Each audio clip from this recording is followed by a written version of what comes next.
I'm sick of cats who claim hip-hop like they got microphones resting in their holsters. Cause since the age of 6, I've been only trying to rock this culture on my shoulders. I had it backing me up, raising me up, and even showing me up. To all my listeners out there, my familia and myself, yo, we don't need to blow up, cause we don't need to own up to your expectations and other people's lies. We're protected by our Christ Jesus, therefore I know our batteries will never die. But yet, I can't recline comfortably, cause I watch some of y'all portray this culture. That's like me throwing meat in the desert and leaving it for y'all vultures. You ask why? Because you're tearing it apart, son. You're breaking my heart, son. Do we need to pull you out of a hip-hop college and throw you back into a hip-hop head start, son? Huh.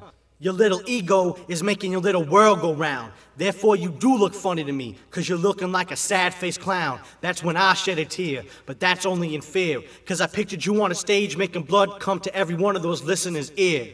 And if that's you, I pray that you heard, and I don't